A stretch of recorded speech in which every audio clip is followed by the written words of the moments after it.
Good morning.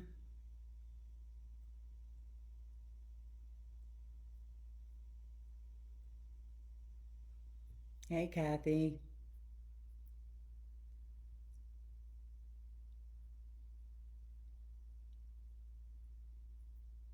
And then just hold on for just a sec.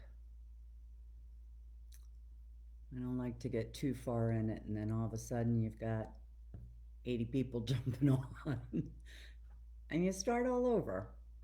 Hey, Connie. Good morning, honey. Glad to see you here.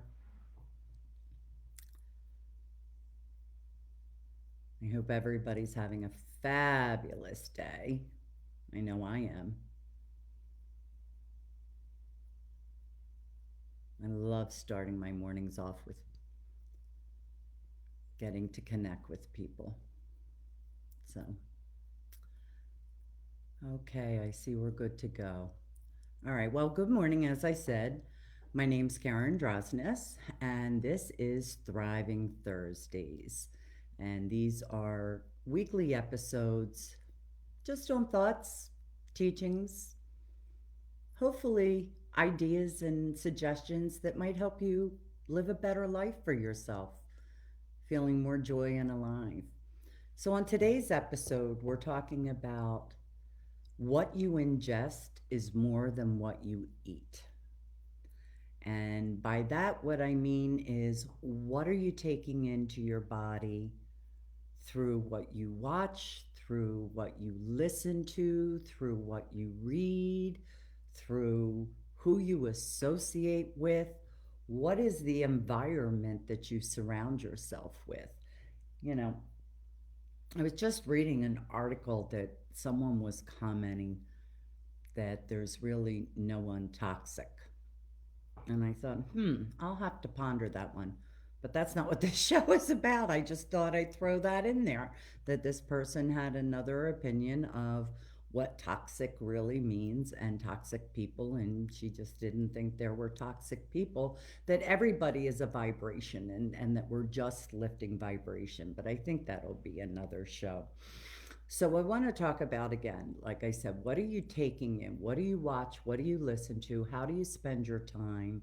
That sort of thing.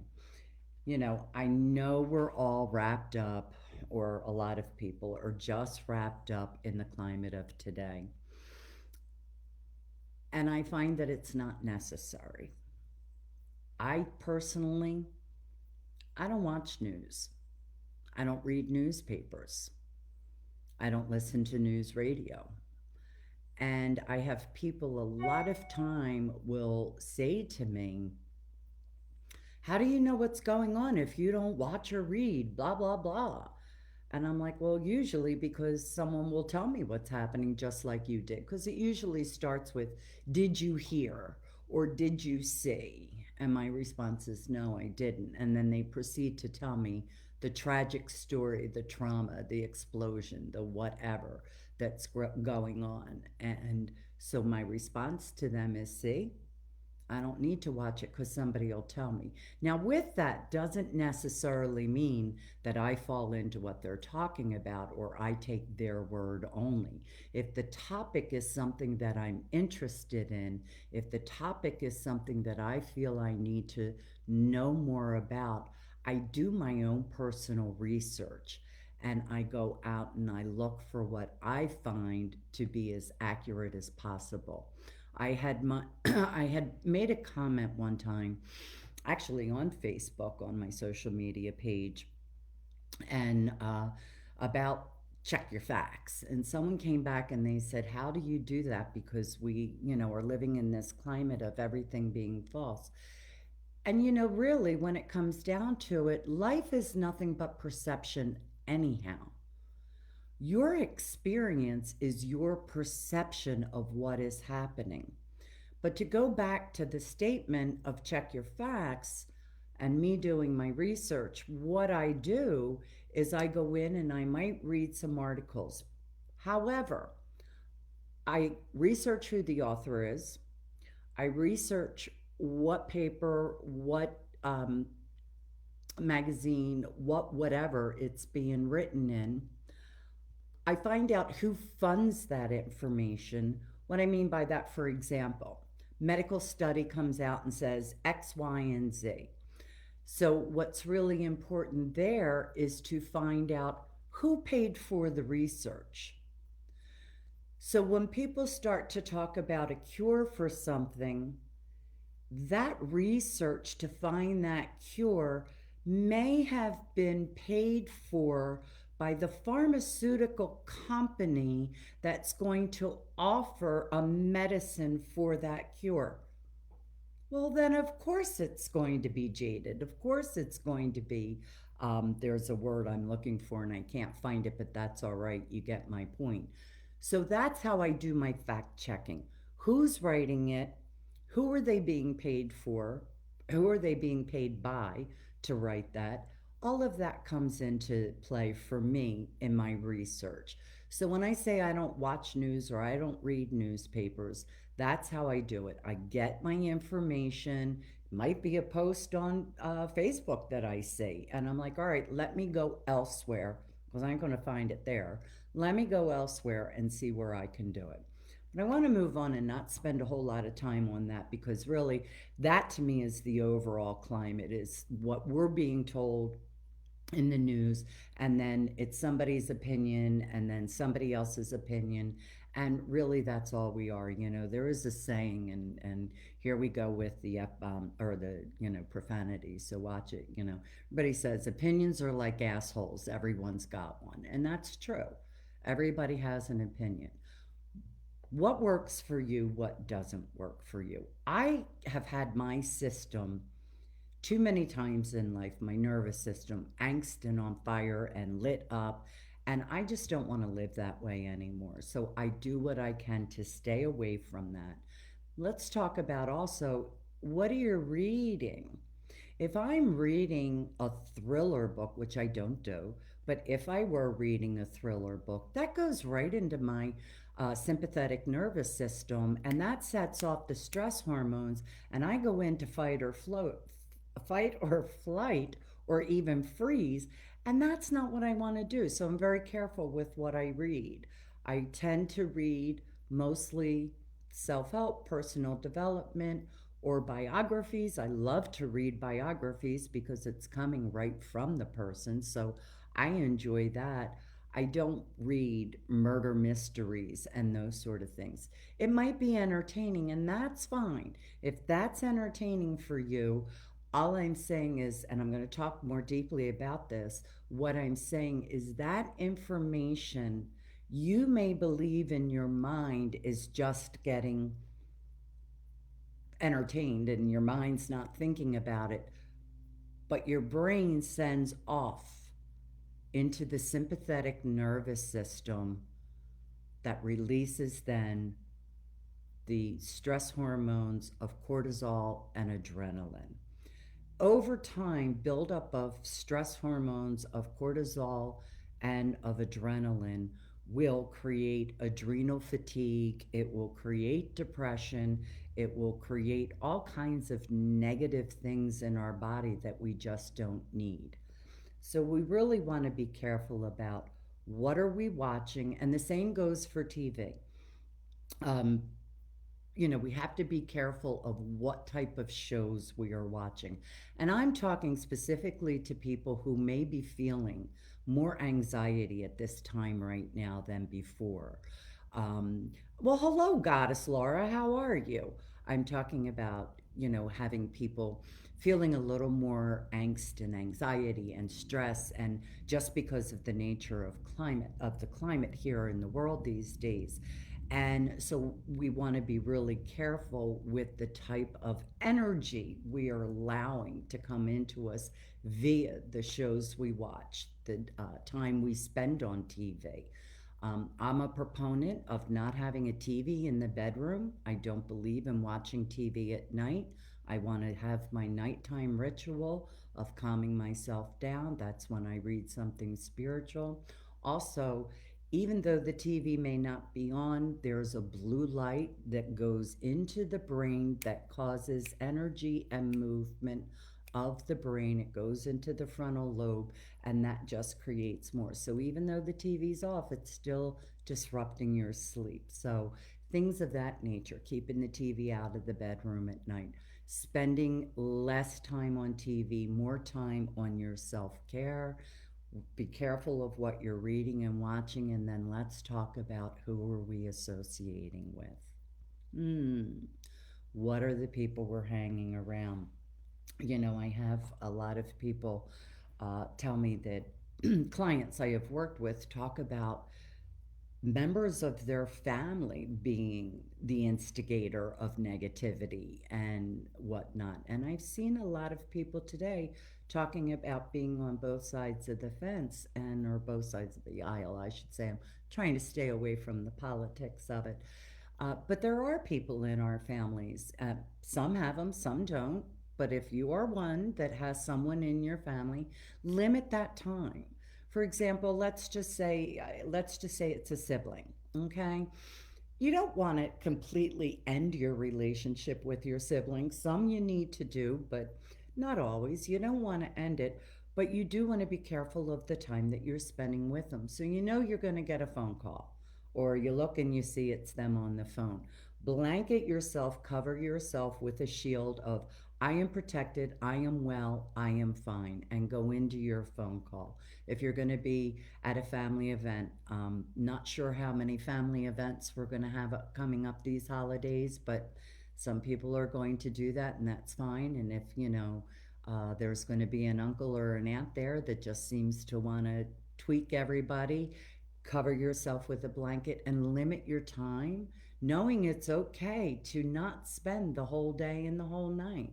That's where we get that confidence, or that's where we want to come from, our confidence within ourselves. I just looked down and caught a note, and I want to jump back in for a second into the news thing. And I was reading a study, and it says that consuming news can activate the sympathetic nervous system, which causes the body to release stress hormones, cortisol, and adrenaline. I had already talked a little bit about that, but there is scientific studies that do show that, and there's lots of them.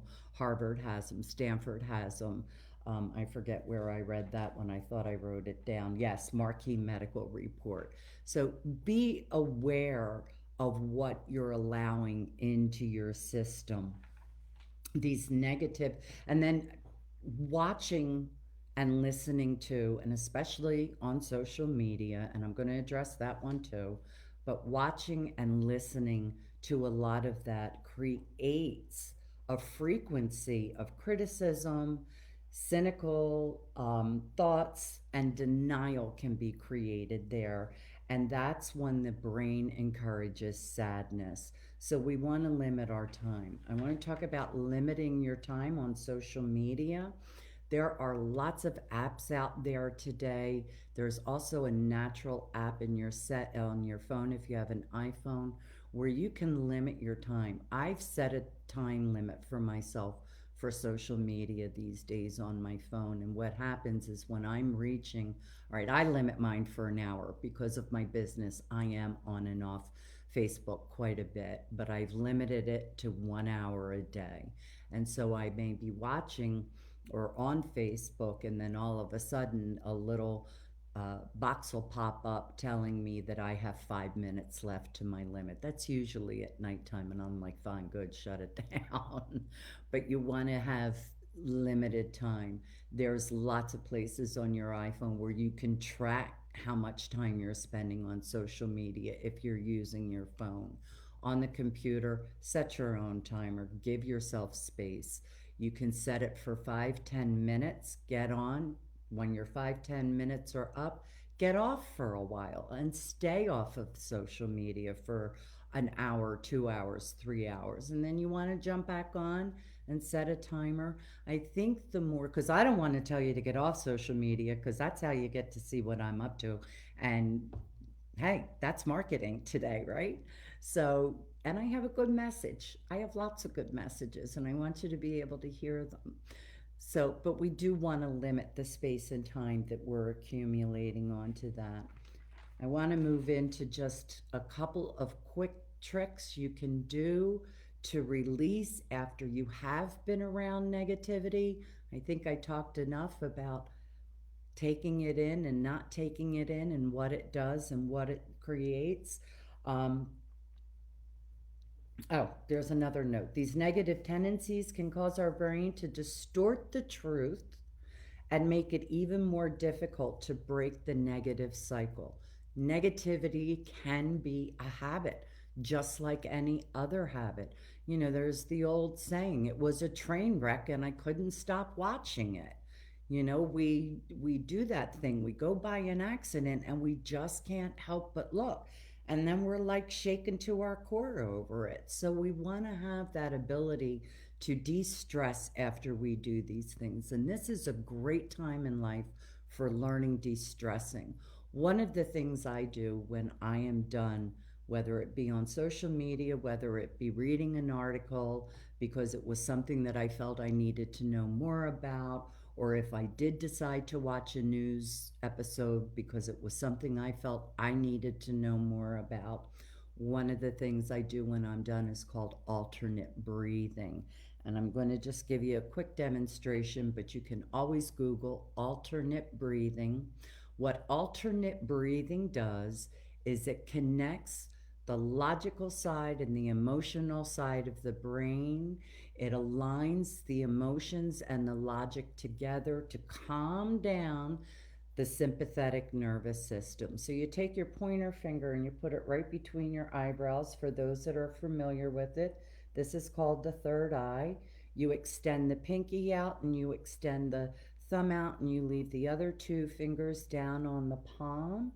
You take a breath in and you close off the nostril with the pinky side and you exhale out of the nose, other nostril. And then you inhale through that same nostril, close it off, open up the pinky, and exhale out of that. I'm using my right hand, so I'm inhaling and exhaling in each nostril, and then I'm flipping. So I'm inhaling right now through my left nostril, close it off, open up and exhale. Inhale, close it off, exhale. And that's what you do, and you repeat that, and that's with your mouth closed. That is alternate breathing, and it's a great way to align your emotional thinking and your logical thinking to bring yourself back down. Limit your time in whatever it is. If you are a news watcher, that works for you. Great. Limit your time. That's all. A lot of people feel, I do know people who feel like they're just not being affected. It's not true. It's going into the brain, and the brain automatically goes into that sympathetic nervous system. The opposite is the parasympathetic nervous system. And that's what you want. That's your calming nervous system. And that's what you want to keep attention to. And that's what you want to give your time and your energy to is your parasympathetic. Find the practices, find the rituals, find the tools that work for you to keep that part of you calm. Listen, it's been fun hanging out with you guys. Today was a little bit more serious of a topic than I normally do, but I wanted to get that out there because of a lot of what has been coming to me as a coach lately, what has been coming to me through different areas of my life, to see that people really need to limit their time around negativity and know you're ingesting so much and you just want to give the space to not take it all in. If this is a topic that you would like to really chat more about, please send me a private message, DM me, and let me know how we can connect, and I would love to chat with you. I'm going to leave in the comments my excuse me, my links to wherever you can follow me on Facebook at Soul Connection Holistic Coaching and at Sensual Over 60. My Instagram is Coach Karen Drosnes. My webpage is www.sensualover60, all one word. It's numerical 60 com, and you can also listen to my podcast, Sensual Over 60. I'm going to leave all this information in the link in the comments below, all the links. So please have a fabulous day. Be good to yourself. Spend some time with you. Learn how to get quiet and sit still with really the best friend you will ever have in your life, better than any other best friend, and that's yourself and your connection to the universe and spirit. Have a blessed day, everyone. Cool to hang out with ya. Bye.